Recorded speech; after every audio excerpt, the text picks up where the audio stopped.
प्रणाम मित्रों, जय माता की।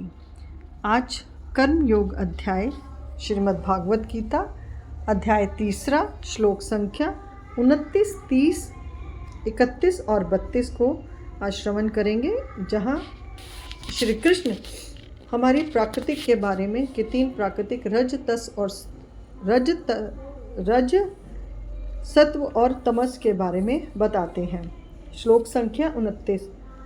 प्राकृतिक क्रिया माननेन गुणे कर्माणि सर्वशा अहंकार विमूढ़तः कृत्वा हति मयते। प्राकृतिक के 3 गुण सत, रज और तम ही सब प्रकार के कर्म कराते हैं, परंतु जो मनुष्य अहंकार से मोहित है वह सोचता है कि मैं ही करता हूँ। व्याख्या। मनुष्य के भीतर कर्म की प्रेरणा गुणों से होती है। वास्तव में आत्मा निष्क्रिय है, परंतु अज्ञानवश हम अपने को ही सब कुछ कर्मों का कर्ता मान लेते हैं। श्लोक संख्या 30। मयि सर्वाणि कर्माणि न सद्या स अध्याया सचेत मसा निराश निर्मोहो भूत्वा युधस्य विगत ज्वरः।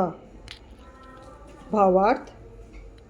तू सब कर्मों को मुझ में अर्पित कर, आत्मा के विचार से युक्त होकर बिना आशा और बिना ममता के तथा उत्साह और चिंता से रहित होकर युद्ध कर।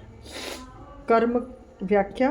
कर्म को हमें ईश्वर को अर्पित करके फल की इच्छा और तेरा या मेरा के भाव को छोड़कर कर्म करना ही सच्चा कर्मयोग है। यही निष्काम कर्म है। श्लोक संख्या 31।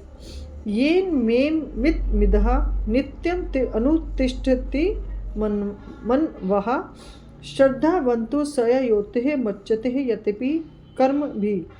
जो मनुष्य।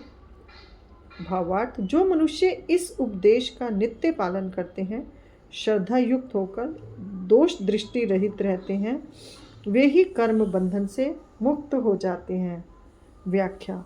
जो साधक श्रद्धा और भक्ति के साथ गीता के उपदेशों का पालन करता है वह अपने कर्मों से बंधता नहीं है। श्लोक संख्या 32।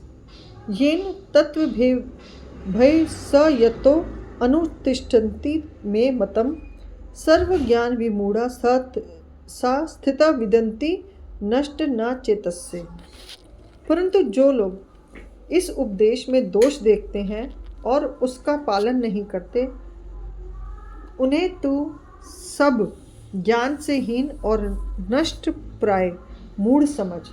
जो लोग अहंकार और संशय में फंसकर गीता के सत्य को स्वीकार करते हैं वे अपने आत्मिक उन्नति के मार्ग को खो देते हैं।